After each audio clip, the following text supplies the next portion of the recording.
Good morning BSc second year. आज हम start करेंगे नया topic secondary structure of dicot. Dicot के सेकेंड स्ट्रक्चर के बारे में आज हम इंट्रोडक्टरी पार्ट पढ़ेंगे, इसका इंट्रोडक्शन पार्ट पढ़ेंगे पूरा कंप्लीटली। अभी तक हम क्या क्या पढ़ चुके हैं? अभी तक हम पढ़ चुके हैं primary structure of stem. Dicot stem पूरा लिखिए, dicot stem primary structure of stem. इसके अंदर हमने 3 पार्ट्स पढ़े हैं कंप्लीटली। फर्स्ट हमने पढ़ा था एपिडर्मल टिश्यू सिस्टम,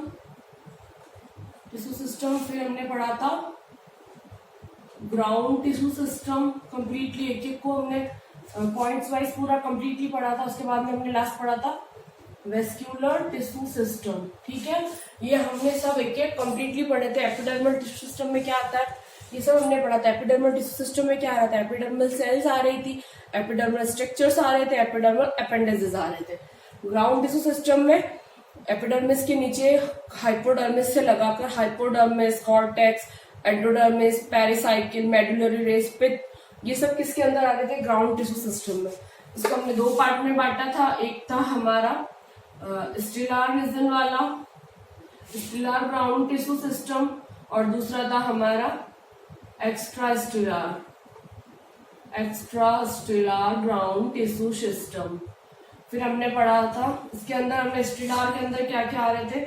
स्टिलार के अंदर आया था हमारा मेडुलरी रेस एंड पित्त, मेडुलरी रेस और आया था पित्त, और यहाँ पे आया था हमारा हाइपोडर्मिस और पेरिसाइकिल भी यहीं आया था।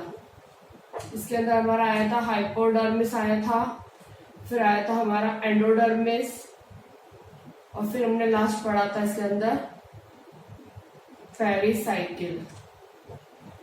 ठीक है, सॉरी, इसके अंदर आया था बीच में था कॉर्टेक्स। ठीक है, जनरल कॉर्टेक्स। ये सब हमने पढ़े थे। इसके अंदर स्टिलार रीजन में मेडुलरी रेस आई थी, पित्त आया था, पेरिसाइकिल आया था, और एक्स्ट्रा स्टिलार रीजन में आया था हाइपोडर्मिस, कॉर्टेक्स, स्टिल के ऊपर वाला रीजन एंडोडर्मिस।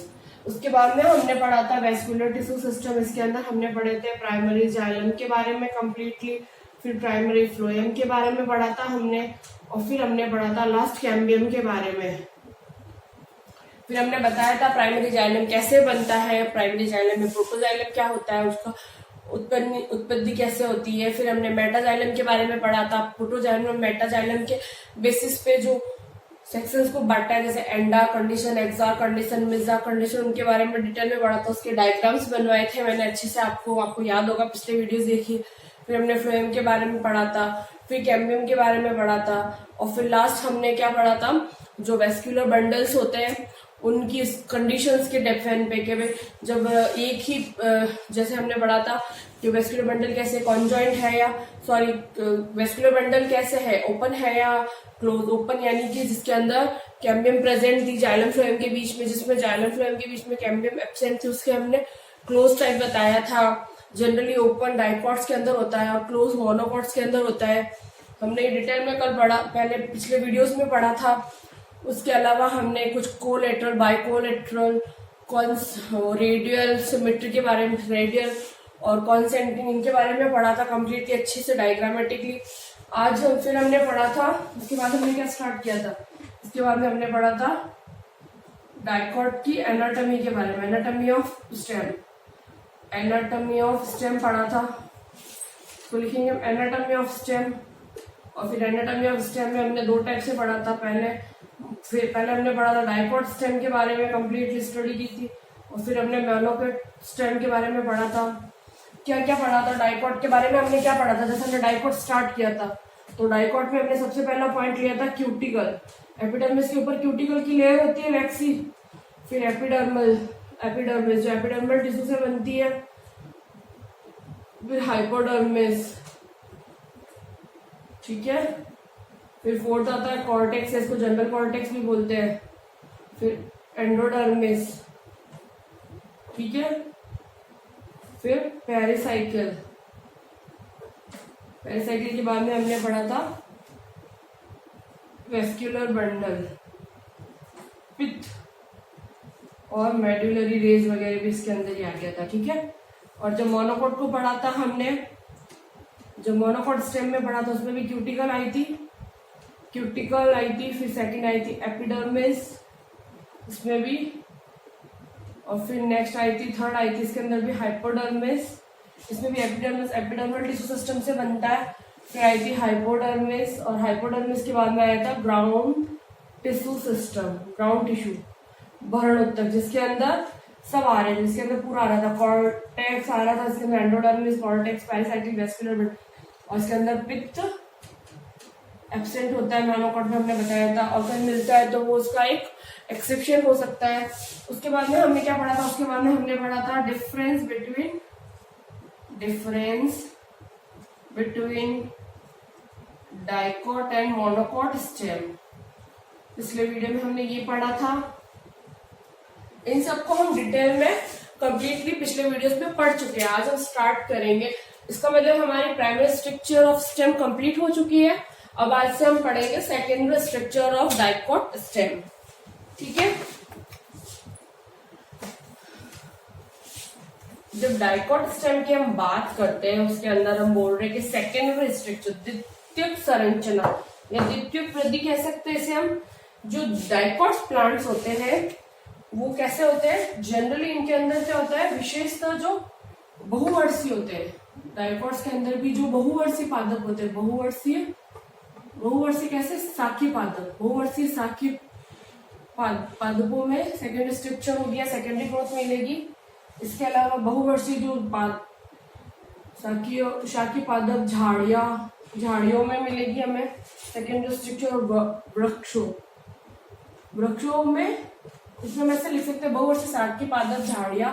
वृक्षों में जैसे जैसे एजिंग होती है, जैसे जैसे आयु बढ़ती है, जैसे जैसे इनकी आयु बढ़ती है, तो क्या होता है, जब इनकी आयु बढ़ती है तो लंबाई व मोटाई में भी वृद्धि होगी। जब क्या होता है, आयु जब बढ़ती है तो उसमें क्या होता है, लंबाई व मोटाई को हम लिख सकते हैं आयतन में भी वृद्धि होती है। जो लंबाई में वृद्धि होती है वो किसके द्वारा होती है, हमेशा प्लांट की लंबाई में वृद्धि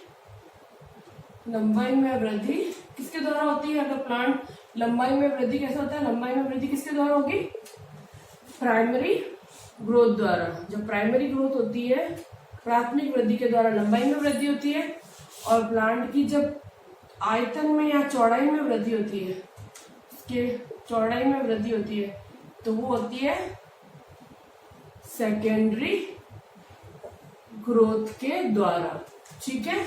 जब भी कोई प्लांट के आयतन में बहुत ज्यादा मोटा उसका तना मिल रहा है, इसका मतलब उनमें सेकेंडरी ग्रोथ हो चुकी है, ठीक है।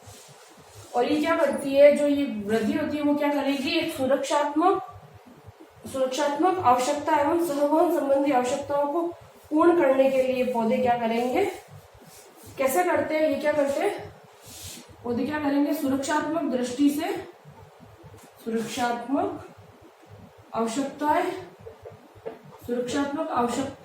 व संवहन से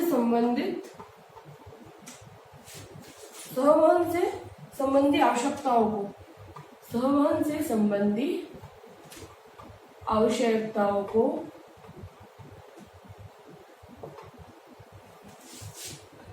पूरा करने के लिए, आगे चल के पूरा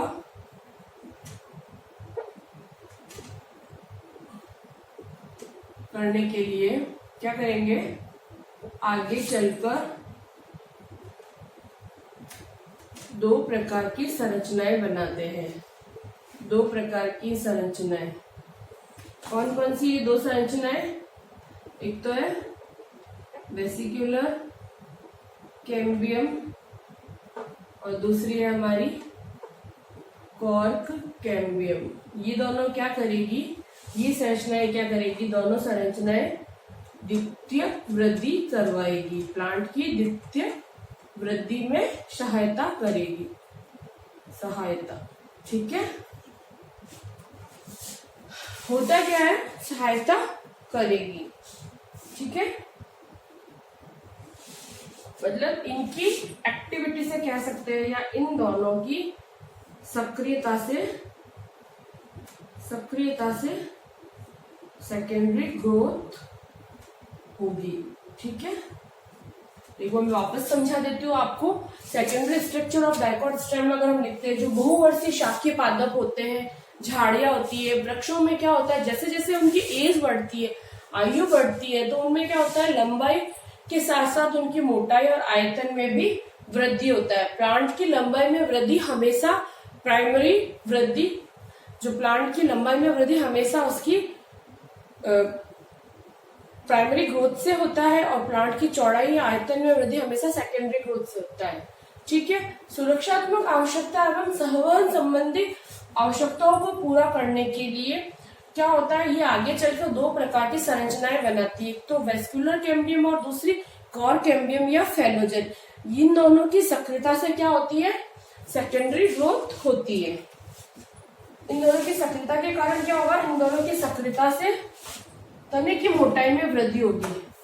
इन दोनों की सक्रियता से तने की मोटाई में वृद्धि होती है, जिसे हम कहते हैं सेकेंडरी ग्रोथ। ठीक है, इन दोनों वेस्कुलर कैम्बियम और कॉर कैम्बियम की सक्रियता से तने की मोटाई में वृद्धि होती है, जिसे हम कहते हैं द्वितीयक वृद्धि। ठीक है, आए समझ में। इसके अलावा अभी ज्यादातर ये होता कहाँ है, ठीक है, हम बताते हैं। ये तो आगे समझ में आपको। सेकेंडरी ग्रोथ से होता है कि हमेशा तने की मोटाई में वृद्धि होती है। तो इसको हम ऐसे भी लिख सकते हैं, increment in diameter of stem. इसमें लिख सकते हैं इंक्रीजमेंट ऑफ डायमीटर ऑफ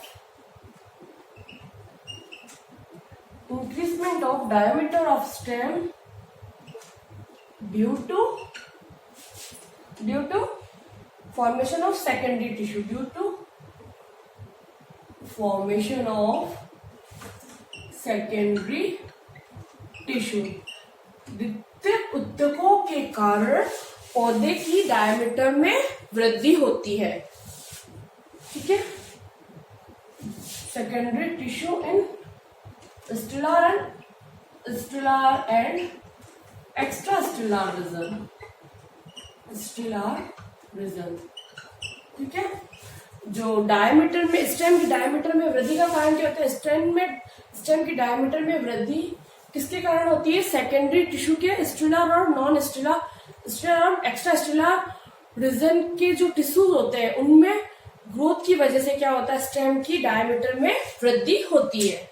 ठीक है, ये कहाँ मिलता है, जनरली मोस्टली हमें कहाँ मिलेगा, मोस्टली हमें ये मिलती है सेकेंडरी ग्रोथ या सेकेंडरी स्ट्रक्चर मिलती है एंजियोस्पर्म में, जो एंजियोस्पर्म के प्लांट के आवर्त बीजियों में, और एंजियोस्पर्म और जिम्नोस्पर्म में हमें मिलेगी सेकेंडरी ग्रोथ।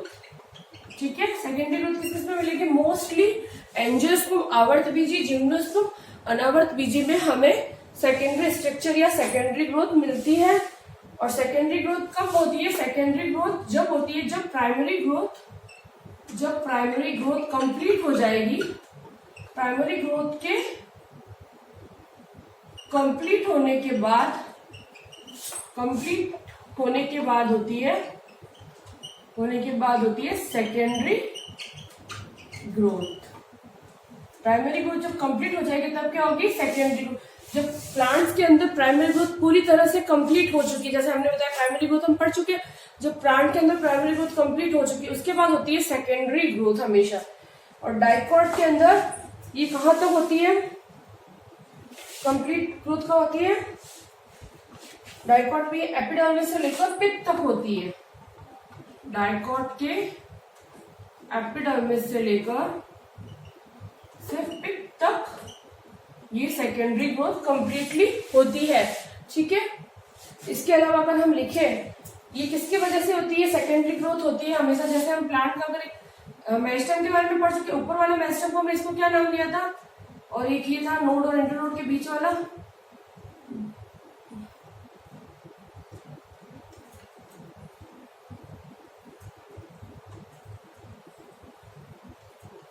इसको हमने इंटरकेलरी बोला था, इस वाले को तो inter calorie meristem. Meristem, intercalary meristem नहीं, इंटरकैलरी मेरिस्टेम कहाँ था? नोड और इंटरनोड, दो नोड्स के बीच में जो मेरिस्टेम, यहाँ की जो सेल्स थी मेरिस्टेमेटिक सेल्स, नोड्स के बीच की सेल, इनको बोला था हमने इंटरकैलरी, इंटरकैलरी मेरिस्टेम। ठीक है, इसको बोला था एपिकल मेरिस्टेम, मेरिस्टेम। और ये जो बीच वाला था, जो यहाँ की जो लंबाई में वृद्धि करवा रहा था, उसको हमने बोला था लेटरल या पार्श्व विभज्योतक, मेरिस्टेम। ठीक है, तो जो प्लांट्स की जो सेकेंडरी ग्रोथ होती है, कैसे होती है? प्लांट में सेकेंडरी ग्रोथ होती है लेटरल मेरिस्टेम की एक्टिविटी से। जब प्लांट्स के जो पार्श्व विभज्योतक होता है वो एक्टिवेट होता है, तो वो क्या करवाता है? Secondary growth. तो हम लिख सकते हैं लेटरल मेरिस्टेम सेकेंडरी ग्रोथ करवाता है, लेटरल मेरिस्टेम पार्श्व विभज्योतक द्वारा द्वितीयक सेकेंडरी ग्रोथ होती है। ठीक है, क्या? लेटरल मेरिस्टेम पार्श्व विभज्योतक के द्वारा ही सेकेंडरी ग्रोथ होती है पार्श्वों में। और लेटरल मेरिस्टेम में कैसे होता है, इसको भी हम बताते हैं अच्छे से, आए समझ में? करता क्या है ये? सेकेंडरी स्ट्रक्चर ऑफ डायकॉट्स के अंदर हमने क्या बताया, ये क्या करता है? डायमीटर को, स्टेम के डायमीटर को इंक्रीज करता है। स्टेम का डायमीटर इंक्रीज कैसे होता है? Due to formation of secondary tissue in, secondary tissue किस किस के अंदर? Secondary tissue in stelar and non extra stelar region. ठीक है, और ये डायकॉट में कहां से कहां तक होता है? एपिडर्मिस से लेकर विथ तक पूरे प्लांट्स के अंदर, डायकॉट के पूरे प्लांट में सेकेंडरी स्ट्रक्चर, सेकेंडरी ग्रोथ होती है। मोस्टली सेकेंडरी ग्रोथ होती है एंजियोस्पर्म और जिम्नोस्पर्म के अंदर। और प्राइमरी ग्रोथ जब पूरी कंप्लीट हो जाती है उसके बाद होती है सेकेंडरी ग्रोथ। और सेकेंडरी ग्रोथ होती किसके द्वारा है? पार्श्व विभज्योतक के द्वारा द्वितीयक वृद्धि होती है, यानी कि लेटरल मेरिस्टेम सेकेंडरी ग्रोथ के लिए रेस्पॉन्सिबल होता है। और कैसे होता है इसको भी बता देते हैं हम एक बार।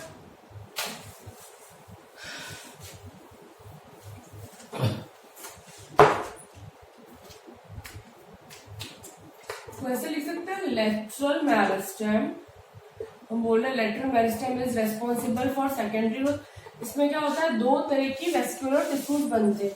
एक तो बनता है स्टिलर रीजन में, एक तो होता है एक्स्ट्रा स्टिलर, स्टिलर रीजन, और दूसरी होती है इंट्रा स्टिलर। इसको लिख सकते हैं इंट्रा स्टिलर और स्टिलर रीजन। ठीक है, इंट्रा स्टिलर है, इसको लिख सकते हैं स्टिलर रीजन। एक्स्ट्रा स्टिलर यानी कि इसका मतलब होता है आउटसाइड द स्टिल, स्टिल के बाहर की जो वृद्धि होती है उसको बोलेंगे हम एक्स्ट्रा स्टिलर, एक्स्ट्रा स्टिलर ग्रोथ। और इनर स्टिलर मतलब इनसाइड द स्टिल, जब स्टिल के अंदर, रंभ के अंदर की जो सेकेंडरी ग्रोथ, रंभ के अंदर अगर सेकेंडरी ग्रोथ हो रही तो उसको हम बोलेंगे इनर स्टिलर सेकेंडरी ग्रोथ या स्टिलर सेकेंडरी ग्रोथ। और एक्स्ट्रा स्टिलर एक्स्ट्रा स्टिलर का मतलब है जब सेकेंडरी ग्रोथ स्टिलर रीजन के बाहर हो, स्टिल के बाहर हो। और स्टिल क्या होता है? स्टिल इज डायकॉट प्लांट के जो सेंट्रल वेस्कुलर सिलेंडर होता है, डायकॉट प्लांट का जो वेस्कुलर सिलेंडर होता है, डायकॉट प्लांट में जो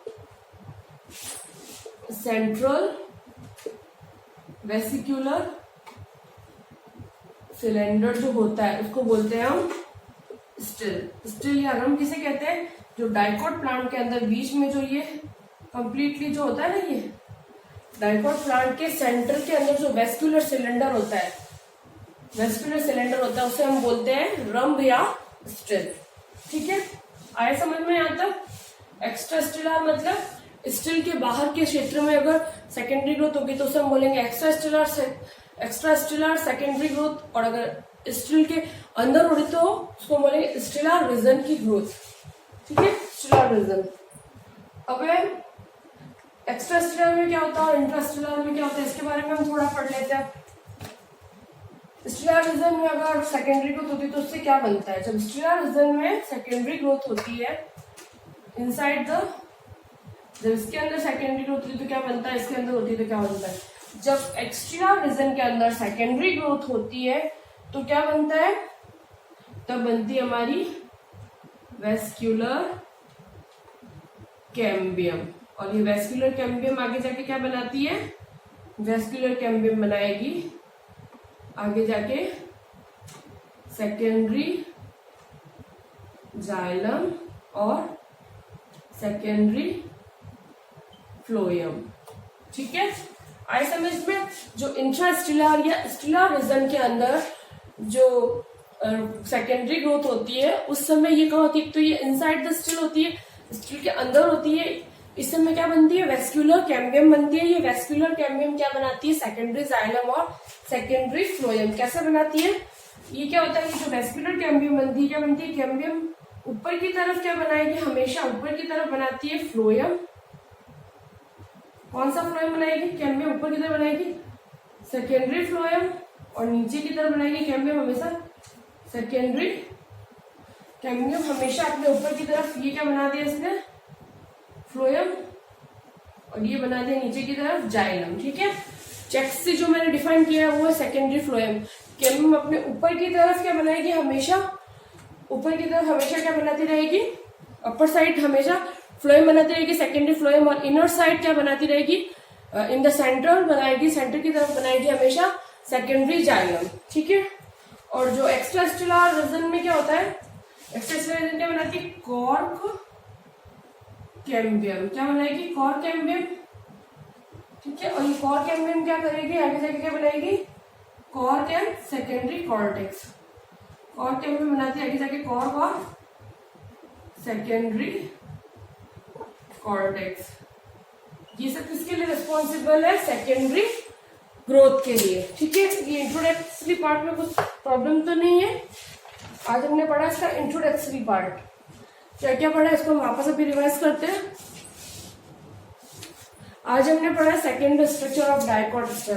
डाइकॉट स्टेम में जब सेकेंडरी स्ट्रक्चर बनती है, सेकेंडरी स्ट्रक्चर या सेकेंडरी ग्रोथ, सेकेंडरी स्ट्रक्चर से क्या, सेकेंडरी स्ट्रक्चर किससे बनेगी, सेकेंडरी ग्रोथ के थ्रू बनेगी।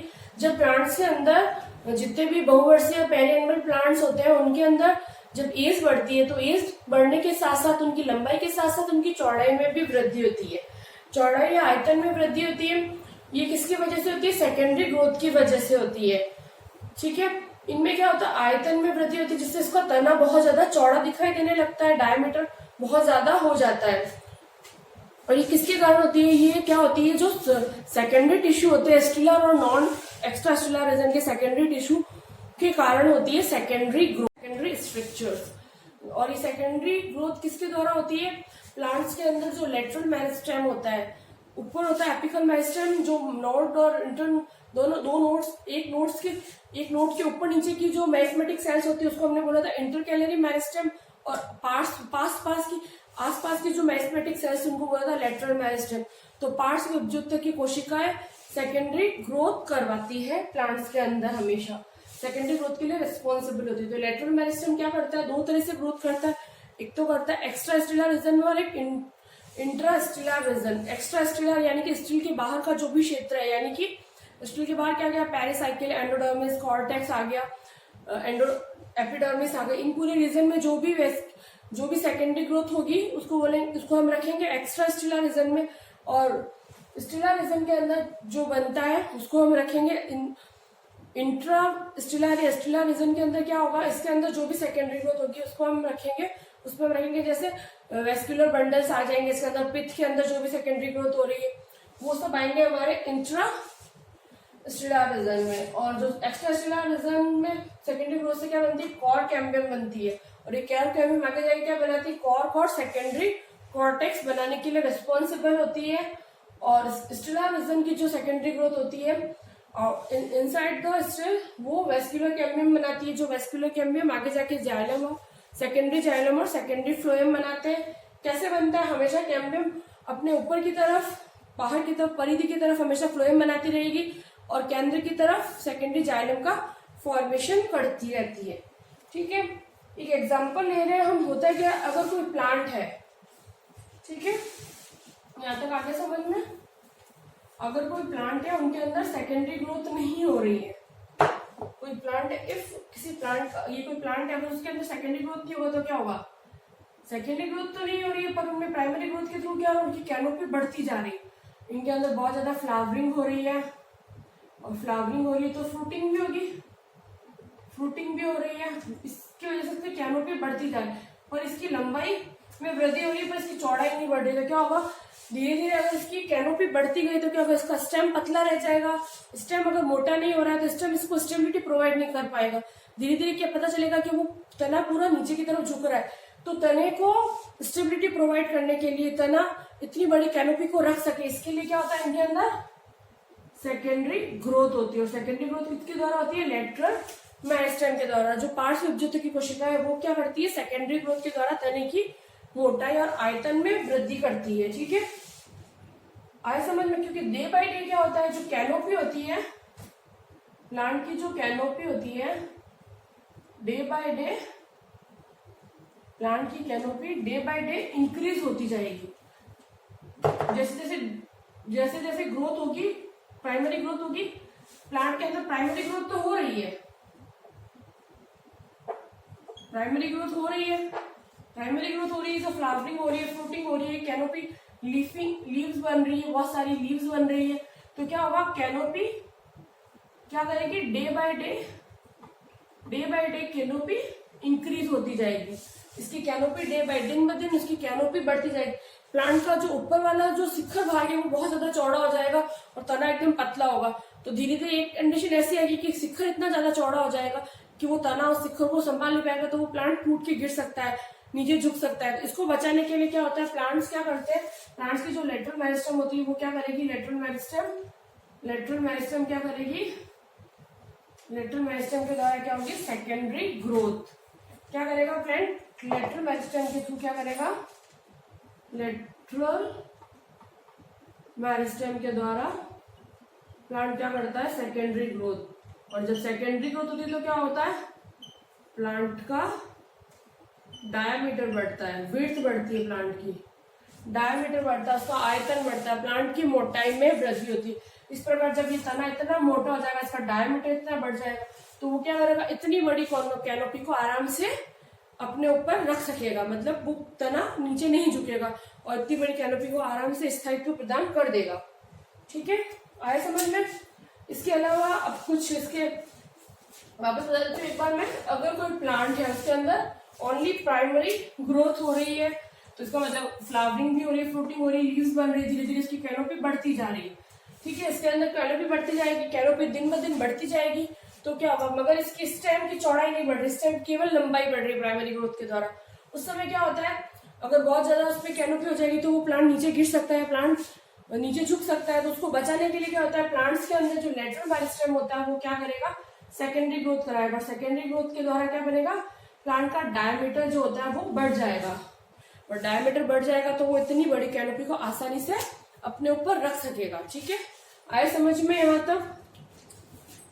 तो ये जो कैसे हो रही है सेकेंडरी ग्रोथ का थोड़ा बहुत इसका इंट्रोडक्टरी पार्ट समझ में आ रहा है आपको, कोई प्रॉब्लम है तो मैसेज कॉल से पूछ सकते हैं आप मुझे। और जो मोनोकॉट ओनली डाइकॉट स्टेम्स के अंदर ही हमें ओनली डाइकॉट स्टेम में ही सेकेंडरी ग्रोथ मिलती है, ओनली सेकेंडरी ग्रोथ किसमें मिलेगी, मोनोकॉट में, ठीक है, मोनोकॉट में सेकेंडरी ग्रोथ एब्सेंट होती है, मोनोकॉट स्टेम में सेकेंडरी ग्रोथ एब्सेंट, पर कुछ एक्सेप्शन तो हर जगह मिलेंगे, साइंस में तो हमें हर जगह एक्सेप्शन तो मिल ही जाते हैं। एक्सेप्शन में जैसे यक्का एक प्लांट है जिसके अंदर हमें यक्का के स्टेम में हमें सेकेंडरी ग्रोथ मिलती है, इसके अलावा ड्रेसिना के अंदर हमें सेकेंडरी ग्रोथ मिलती है, ठीक है, और एक है कोकस, ये तीन प्लांट ऐसे हैं जो एक्सेप्शन है, ये मोनोकॉट के प्लांट जैसे यक्का, ड्रेसिना और कोकस, ये तीनों मोनोकॉट के प्लांट है मगर इनमें फिर भी सेकेंडरी ग्रोथ मिलती है, तो ये एक्सेप्शन है, और साइंस में तो हमें हर जगह पे एक्सेप्शन मिल ही जाते हैं। ओनली किस में होती है सेकेंडरी ग्रोथ? डाइकॉट में होती है, मोनोकॉट में सेकेंडरी ग्रोथ नहीं होती है, जनरली नहीं होती है, पर कुछ एक्सेप्शन थे। तो एक्सेप्शन कौन कौन से? ड्रेसिना, यक्का एंड कोकस, ये 3 ऐसे प्लांट्स हैं जिनके अंदर सेकेंडरी ग्रोथ मिलेगी, और ये मोनोकॉट के प्लांट है, फिर भी इनमें सेकेंडरी ग्रोथ मिलती है। ठीक है, आगे समझ में या तो कोई प्रॉब्लम तो नहीं है? Thank you so much. अगर कुछ भी प्रॉब्लम होती है तो आप मुझे मैसेज कॉल से पूछ सकते हैं। आज जितना इंट्रोडक्टरी पार्ट पढ़ाया है मैंने, इसको पूरा secondary structure of dicot stem पढ़े, आप सेकेंडरी ग्रोथ के बारे में पढ़े अच्छे से। नेक्स्ट हम कल पढ़ेंगे आने वाले वीडियो में। ठीक है, थैंक यू सो मच।